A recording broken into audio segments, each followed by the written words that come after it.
congrats to Miss Sarissa, who is a married woman. She's got a new name and everything, I think. I don't know, but it sounds good. No new name. Just kidding. Okay, leave it at that. All right, let's get started, you guys. Yeah. Couple updates for you. So we always have our state of the company in January, and obviously it's January. But due to COVID, we aren't planning an in-person conference this year. But I wanted to give you an update on what Ben said. Ben does plan on doing a conference for our teams. It's going to be in April. So that's something to look forward to, right? I know a lot of you guys are getting like all the memories from last year and the year before, and it's so nice. And we can't do it as we normally would, but we'll have a virtual conference in April. So that's coming up. The next thing that's coming up, some of the guest speakers that are coming up, we've got Jonathan, who is one of our newer agents, who's going to be speaking on in the next few weeks, how he took his business from 0 to 100,000 within first year. We're going to have Amanda get on and talk to us about how she signed a 15 lot subdivision, average price point of 2 million. We have DJ, who is rocking and rolling with like referrals and working his sphere. And there's one more person that I can't remember, but they're coming on too. So it's going to be, we've got some good stuff packed up. Today, though, let's start with our Texas numbers. Let's see where we are. So get a pen out, write it down. We have 84 agents in Texas right now, 84 agents. To contrast that, this time, exact time last year, there was only 45 of us. So 45 to 84, lots of beautiful new faces, lots of reasons why we are all succeeding at a high level, right? The people who have been here and the people that are coming on, right? You guys have $57 million of listings on the market right this second, 57 million. You guys have 147 homes under contract for over 54 million right now. To give you an idea, I just said 54 million is what we have pending right now. Last year, same exact time, 26 million. Like, that's a big, huge difference, you guys. So sometimes people are like, you guys are just getting bigger. No, I mean, we are getting bigger, but we're getting really freaking mighty as well. This isn't like just keep adding agents and maybe one day they might succeed. No. You guys are like, if we're doubling the agent count, we've doubled the business as well. Love that. You have closed 30 properties in the last 20 days for over 11 million. That's 1.5 houses per day that you guys are closing right now. 1.5 houses per day. Average price point, your average price point has climbed to $367,000. That's your average right now, 367. Love it. And then check out this last insane number. You guys are working with 204 buyers right this second. 204 buyers. So literally any listing appointment that you go on, you likely probably have a buyer in your network for it already, right? So we're crushing it. We know we're crushing it. Of course we are. You guys have been focusing. What I also know is that you set goals for 2021. And those goals are probably bigger than they were for 2020. So today I want to jump into our topic. Gary Keller says this one thing, if you want to write it down. He says, your business plan is a schedule for your money. Your business plan is a schedule for your money. So I have this 7-minute video, and I never show videos on our Power Up because I feel like I'm going to lose you guys, right? So hopefully I don't lose you guys, but it's this guy, his name is Abe Shreve, and he explains like goals better than anybody I know. And I wanted you guys to hear it from him rather than from me. And here's why. Like, it's so tough for me and Sarissa and Laura, Jordan, Brandon, Casey, Amanda, Spencer, like you guys like will set a goal and then a month will go by or 3 months will go by and you guys have to change your goals because we're no longer on pace. Like that's happened to me. Like I remember when that happens and I'm like, well, crap, like now I got to like overwork myself the second half of the year, or I got to change my goal. It's one or the other because like it's not happening, right? So your goals are important. So we're gonna like this year, we're gonna talk about that stuff like way more than we did last year. So do me a favor, stay with me on this video. It explains what Gary means when he says your business plan is a schedule for your money. So let me do a screen share real quick for you. And let me see if I've got it. All right, it looks like I do. And let me see if I do a full screen. Everybody see it? Okay, I got a couple head nods. I love it. All right. Hello, folks. This is Abe Shreve with MAPS Coaching. I just wanted to take a second to explain some things about what we're calling the 15th protocol. Now, using the analogy of a football game, I want you to think just for a moment that every month is a football game. There are 12 games that lead to the championship. Like in a football game, there's offense and defense. Our listing strategy, how many listings we need to take, that is the defense. Listings keep the future of our business plan safe from defeat. Offense, that is our pendings, our executed contracts. Pendings or executed contracts fund our business and our lives. That's what we're going for. So on the 15th of the month, that is halftime. We're going to walk into the locker room. We're going to look at the scoreboard, and we're going to determine if we've done enough that we're going to win the game if we keep going. And if we haven't, we're going to make adjustments. We're saying that the 15th protocol essentially is predetermining an increase or an adjustment of your activities after the 15th of the month through the end of the month to get back on goal if we're off goal. Now let's break down the offense and the defense. I want to go first to the defense. Now let's just say that in the first quarter, your goal for listings taken is 30. And to make things easy, we're going to say it's 10 for each month. And you can see here that January, February, March, I'll have a listing goal of 10 each, totaling 30. Now, as we go throughout the month, we're going to be taking listings, right? Now, let's say that it's the 15th of January, and we've taken 6 listings. Now, this means we're going to ask ourselves, have we got half of our goal, at least 50% of our goal by the 15th? And in this case, we have, right? The goal is 10. We've taken 6. We have 2 more weeks that we can get the 4 that are missing. Let's say, however, that it's the 15th of the month and we've only taken 3. We no longer have done 50% of what we needed to do on the defense. Our objective now is to increase or adjust our activities in a way that we have predetermined to go and get that 7. We always want to be specific. We need to go and get that 7. So we are pushing hard to go and make up the game. This is not a set it and forget it business. We don't just set a goal and then see how we did about it, to see how we did with it, and then try it again next month. Not us. We go and make up the difference. All right, now moving on, that one's easy because you just look at the total goal for listings taken. And on the 15th of the month, if you're 50% of that goal, you keep doing what you're doing. If you're less than 50%, you put in play the predetermined activities you said you would do to get back on your goal. Let's talk about the offense.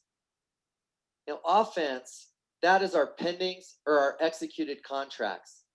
Now, let's say that we've got our closing goal of 10 closings per month. Now, this is when we enact the protocol for the offense or for pendings. By the 15th of the month, our pendings need to equal the closing goal of the following month. Now, let me show you. We need to do a little math.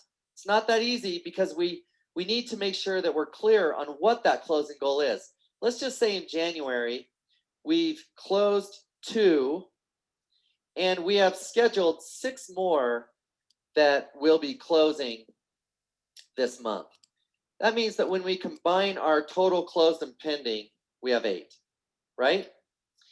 Now, notice that it's the 15th, and we have, we're missing 2. These are closed units that we're talking about. And it's unlikely that we're going to do anything on the 15th of January to add more closings into January. Therefore, we've got to figure out exactly what we need to do for February. Now, let's just say that we have 6 that we've scheduled to close in February. We'll say that we have 3 that are scheduled to close in March. And here's the magic sauce. We need to figure out what the closing goal is for February, because remember, your business plan, it's a schedule for your money. And if we erase, we must replace. Now in January on the 15th, we're going to make some decisions here. Our goal was 10. We've closed 2. We have 6 that are pending. When we combine what we've closed and what we're pending, we have 8. So we're going to reconcile this month right now. That means that we're going to change that 10 to an 8, because that's likely what we're going to end up with. Now in this case, it shows us that we have 2 that we have to reforecast. And in our case, we're going to put them both in February. So I'm going to go and change that 10 to a 12. I've now successfully reforecast my goal. Now to determine if it's time to enact the 15th protocol, in other words, to answer the question, are we on track to win the game or not? This over here needs to be 100%. See, that must be 100% for the next month, or we enact the 15th protocol. In our case, in February, we have a closing goal of 12. That means that this number here must also be 12. And it's not. It's 50% of what we need. We're missing 6.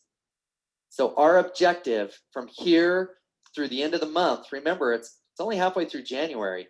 Our objective is to go get 6 executed contracts. And to do that, we are going to do that through the 15th protocol, which are predetermined actions that we've established. We're going to do a call night. Everybody's going to add an additional 10 contacts to their daily lead generation. We're going to go do whatever we got to do and what we've set up. Now, what is the likelihood in this scenario that people know, our organization knows the names of those 6 people that we need to get under contract? I'm willing to bet we do. We know their names. So we're going to get hyper focused on those names and what we have to do to move them forward. So folks, that is how we adjust the defense and the offense. If the defense is doing everything it needs to do to win the game at halftime, we're just going to keep doing what we do. If the offense is doing everything that it needs to do, we're going to keep doing what we do. However, if we need to adjust, we're going to. And I've just shared with you the math and how to do it. I hope. All right. Everybody got that? Okay, cool. So what I got out of it was the most productive business. What do? They make real-time adjustments, right? Not like 2 months later, not 3 months later, not at the second half of the year, but real-time adjustments to their activities, right? To their activities while there's enough time in that month to make a positive impact, right? Not waiting until the end of the month, not waiting until the following month. So I really like that. And I liked like the clearer and the more specific that we are regarding what we're going to do when that time comes, the more likely we are to make up the difference, right? It's called a proper correction.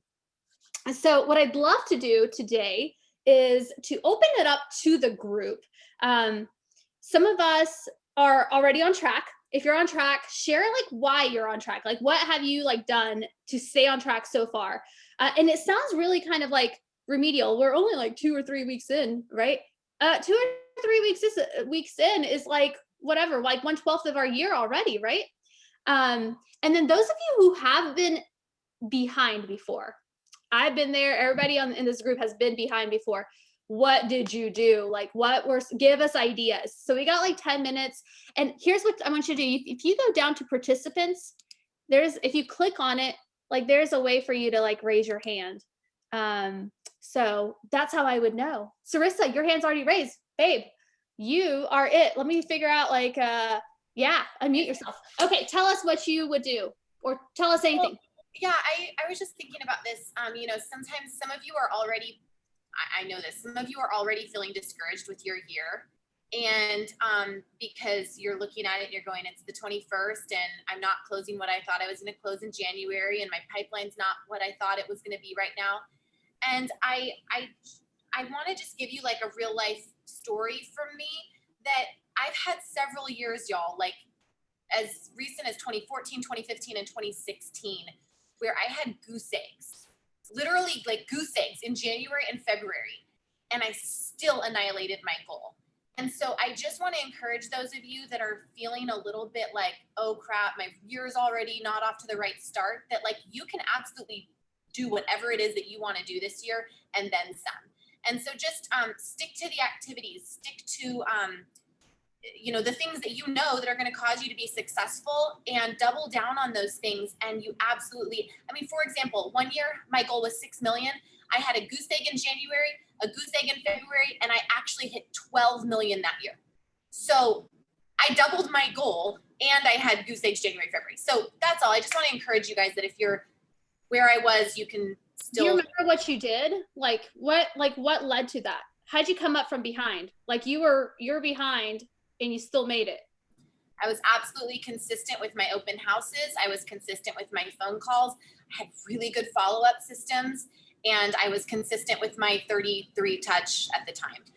And so I just kept doing what I knew worked, and didn't really look at what had happened, but I just put my head down and worked, right? And the results showed up. So we all know what to do, so don't complicate it. Right on, right on. Who else wants to share?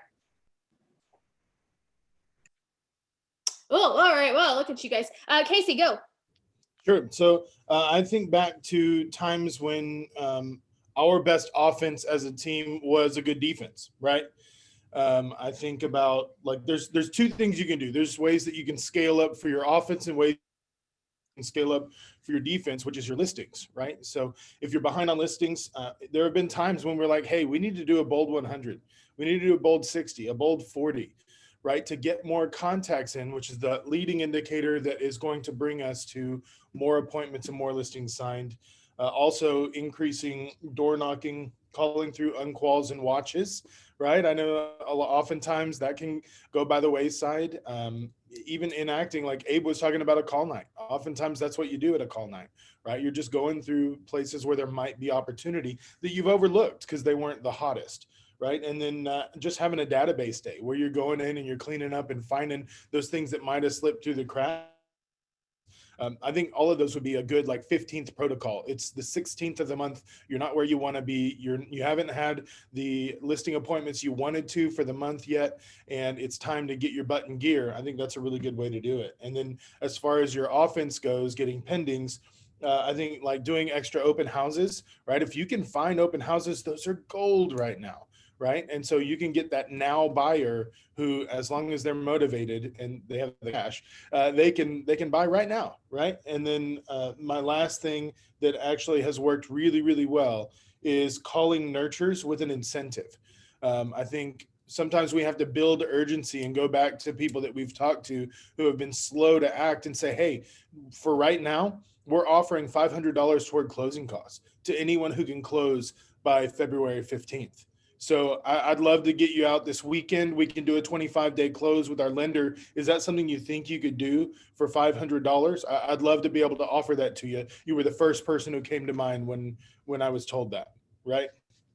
I love that. You are the first person that came to mind. Casey, you're always the first person that comes to my mind. Right on. That's a good script. I like it. And everything you just said, I remember back in the day, we always talk about like having accountability partners, and that kind of feels kind of weird because you're like, I don't need accountability. But what does Chris say? Like, we don't have like the wisdom to correct ourselves, right? So my accountability partner back in the day was Via Williams, right?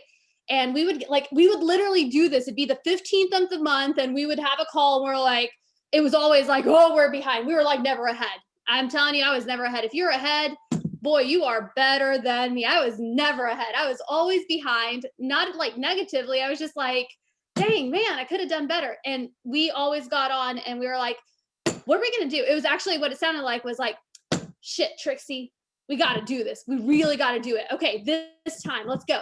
All right, what are you going to do? Okay, you're going to do this. Okay, I'm going to do this. Okay, at the end of the week, we're going to call each other and make sure we do it. Like, it doesn't have to be like this, like, business plan. Like, just tell somebody what you're going to do. Like, if I was behind in recruiting, I'd call Sarissa and be like, Sarissa, I got to get my 2 for February. Like, if Daniel was behind and Andrea was behind on listings, they'd call each other and like, we got to get our listings, right? Find a partner to do that with. Brandon, you're up.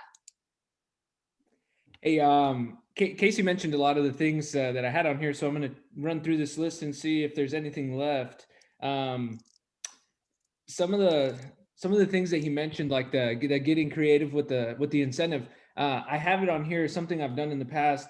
I don't know if anyone else has been in this position, but I'm very late sometimes in following up with my past clients to say, hey, how's that 30-day check-in? It's sometimes a week, and then it's like 2 months, right? Which is horrible. However, this beginning of the year or beginning of every year gives us an opportunity to follow up with everyone from the last 2 years to remind them about the homestead exemption and ask them if they've done it, calling from intention with value, and then asking for the referral at the end of the call, right? Hey, Adelina, I wanted to make sure that you have already applied for your homestead exemption. That's what we talked about at closing. It saves you hundreds of dollars on your taxes, and it caps how much it could go up every year.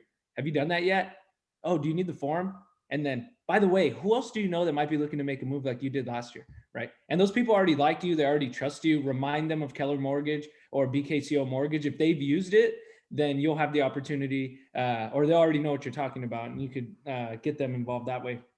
Bumping up open houses. Casey said that. Getting real intentional about your database. So anytime I need to catch up on a goal or get some pendings under contract, I'm calling everybody.